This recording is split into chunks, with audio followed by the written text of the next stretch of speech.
नमस्कार दोस्तों, आज की इस वीडियो में हम लोग देखेंगे दोस्तों 9th क्लास का ज्योग्राफी और इसमें देखेंगे चैप्टर नंबर 3 और इसमें टॉपिक है अफवाह।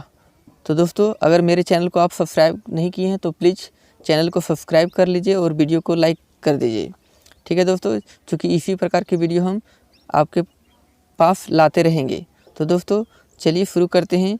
पहला प्रश्न, तो दोस्तों पहला प्रश्न है, निम्नांकित में से कौन सा वृक्ष शाखाओं के समान अफवाह प्रतिरूप प्रणाली को दर्शाता है। तो दोस्तों अफवाह प्रतिरूप प्रणाली जो दर्शाता है, ऑप्शन है अरीय, केंद्राभिमुख, द्रुमाकृतिक, जालीनुमा। तो इसका सही आंसर दोस्तों होगा द्रुमाकृतिक। अगला प्रश्न है दोस्तों, बूलर झील निम्नांकित में से किस राज्य में स्थित है। तो दोस्तों ऑप्शन है राजस्थान, पंजाब, उत्तर प्रदेश, जम्मू कश्मीर। तो बूलर झील दोस्तों जो भारत की सबसे बड़ी झील है वो है जम्मू कश्मीर में दोस्तों। ठीक है, अगला प्रश्न दोस्तों, नर्मदा नदी कहाँ से निकलती है या इसका उद्गम कहाँ से है। तो ऑप्शन है सतपुड़ा, अमरकंटक, ब्रह्मगिरी, पश्चिमी घाट के ढाल में। तो इसका सही आंसर दोस्तों होगा अमरकंटक। अमरकंटक से नर्मदा नदी का उद्गम होता है। ठीक है, अगला प्रश्न है दोस्तों, निम्नांकित में से कौन सी लवणीय जल वाली झील है।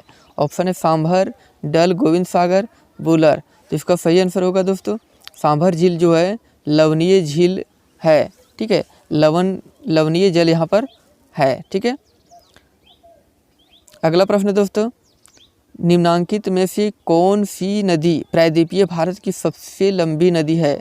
ठीक है, तो इसका सही आंसर होगा गोदावरी नदी।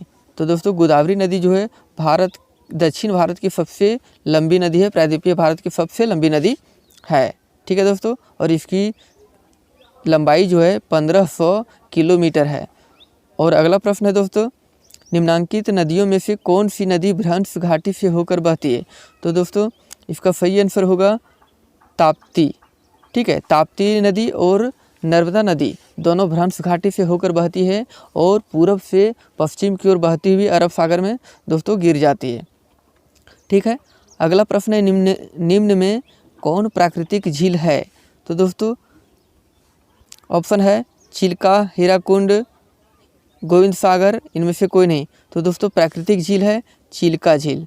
ठीक है, चिल्का झील जो है प्राकृतिक झील है और हीराकुंड और गोविंद सागर जो प्राकृतिक झील नहीं, कृत्रिम झील है, क्योंकि वो नदियों में बांध बनाने से इस झील का निर्माण हुआ है।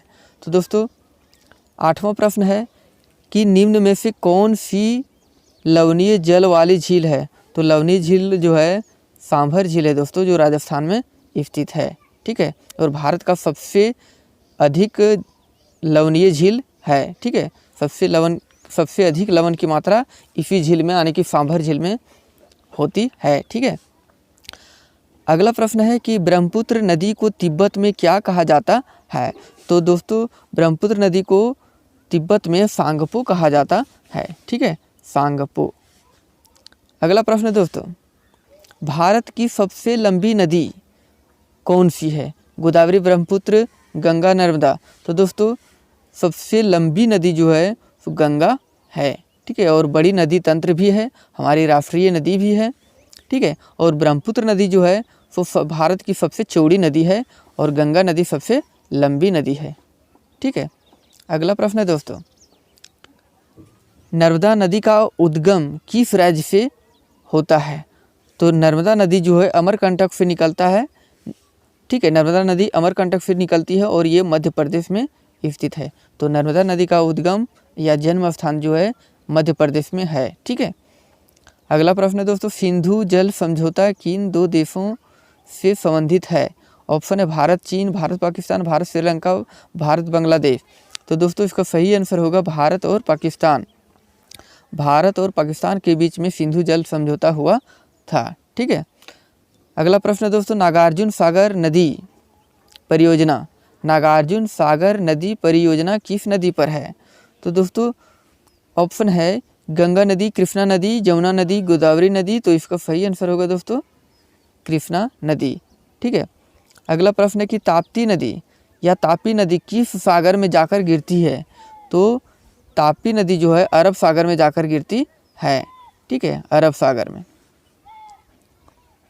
ठीक है, अगला प्रश्न है कि बिहार का शोक की नदी, बिहार का शोक के नाम से जाने जाने वाली नदी कौन सी है?